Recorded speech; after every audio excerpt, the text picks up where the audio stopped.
এখনকার অনেক প্রবাসীরা বলতেছে একটা কথা, হুন্ডি জিন্দাবাদ। এই কথাটা কি জন্য বলতেছে?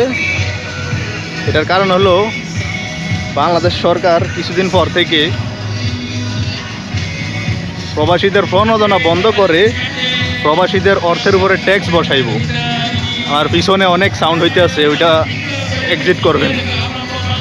এই জন্য অনেকেই বলতেছে, অনেক প্রবাসীরা বলতেছে হুন্ডি জিন্দাবাদ। কারণ প্রবাসীদের যেই প্রণোদনা দিত সেটা বন্ধ করে আরও নাকি কর বসাইব। এখন এইরকম যদি হয় তাহলে এমনিতেই প্রবাসীরা হুন্ডিতে টাকা পাঠায়। বাংলাদেশের 50% উপরে লোক হুন্ডিতে টাকা পাঠায়, এটা সরকারিভাবে তথ্য দেয়া। এটা এখন যদি এই প্রণোদনা বন্ধ কইরা আরও কর বসায়, এখন কি অবস্থা হইব? তখন বলবে যে প্রবাসীরা খারাপ, এরা টাকা পাঠায় না দেশে, এরা হুন্ডিতে টাকা পাঠায়, দেশের স্বার্থ বোঝে না, এরা নিজের স্বার্থে নিজে ইয়া করে। আরে ভাই, এরকম কাজ করলে কেমনি কি করব? IMF এর শর্ত দিছে যে প্রবাসীদের অর্থের উপরে ট্যাক্স বসাইতো। আর প্রবাসীদের অর্থ দিয়ে তো দেশ চলে, এখানে প্রবাসীদের অর্থের উপরে কীভাবে ট্যাক্স বসাইবে? এটা তো একটু বুঝতে হবে।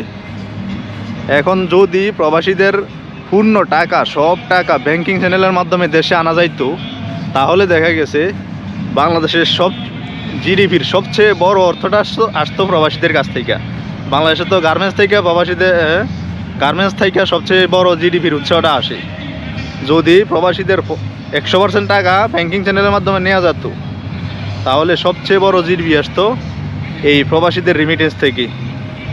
আমরা চাই যে এইরকম যাতে কিছু না করে, প্রবাসীদের অর্থের উপরে ট্যাক্স না বসাইয়া প্রবাসীদেরকে প্রণোদনা ঠিকঠাক রেখে, দরকার হলে প্রণোদনা আরও বাড়িয়ে দেওয়া যেতে পারে। কারণ প্রণোদনা বাড়িয়ে দিলে প্রবাসীরা উদ্বুদ্ধ হবে ব্যাংকিং চ্যানেলের মাধ্যমে টাকা পাঠাতে।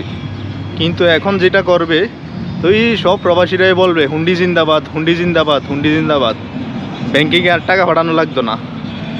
তো আমাদের প্রবাসীদের সবার দাবি যাতে আমাদের প্রণোদনাটা বন্ধ করা না হয়। তো আজকের জন্য ভিডিওটাই পর্যন্তই। টাটা, বাই বাই, আল্লাহ হাফেজ।